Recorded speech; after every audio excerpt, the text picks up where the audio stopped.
बहुत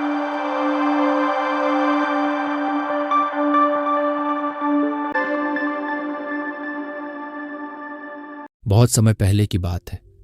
एक गांव में अर्जुन नाम का व्यापारी रहता था। अर्जुन अपनी बुद्धिमानी और मेहनत के लिए जाना जाता था। उसका व्यापार पूरे गांव में प्रसिद्ध था, लेकिन उसके स्वभाव में एक बड़ी कमी थी। वह अपने गुस्से पर काबू नहीं रख पाता था। अगर उसे किसी पर गुस्सा आता तो वह बिना सोचे समझे कठोर शब्द कह देता।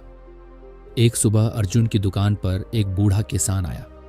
वह अपनी फसल बेचने के लिए सौदा करने आया था। किसान ने फसल की कीमत थोड़ी अधिक मांगी, क्योंकि उसने फसल उगाने में बहुत मेहनत की थी। अर्जुन को यह बात बुरी लगी।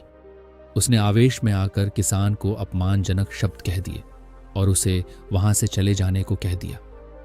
किसान चुपचाप वहां से चला गया, लेकिन उसकी आंखों में आंसू थे। उस दिन के बाद अर्जुन को बेचैनी महसूस होने लगी।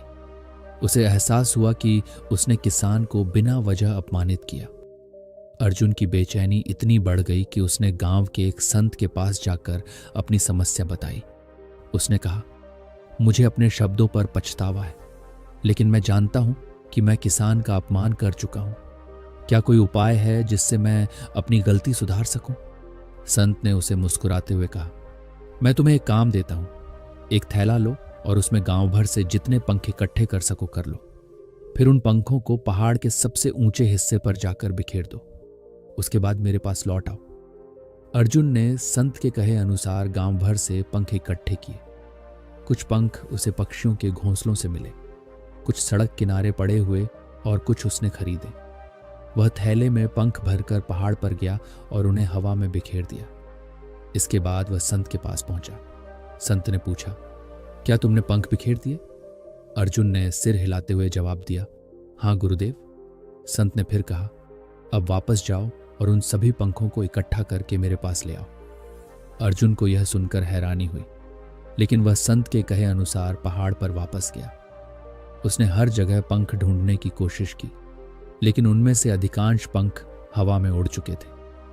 कुछ पंख झाड़ियों में फंस गए थे, तो कुछ ऐसे स्थानों पर पहुंच गए थे जहां तक पहुंचना असंभव था।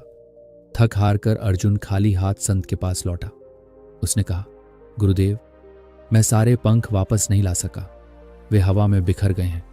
संत ने उसे समझाया, बेटा, ठीक ऐसा ही होता है जब हम कठोर या बिना सोचे समझे शब्द बोलते हैं।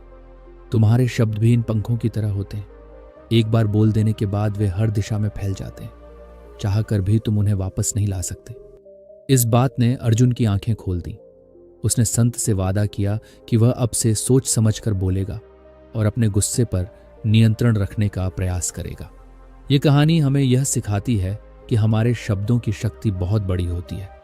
उन्हें सोच समझकर इस्तेमाल करना चाहिए, क्योंकि एक बार बोले गए शब्द वापस नहीं लिए जा सकते। क्षमा मांगने से रिश्तों को सुधारने का प्रयास किया जा सकता है, लेकिन शब्दों से हुए घाव हमेशा के लिए रह जाता है।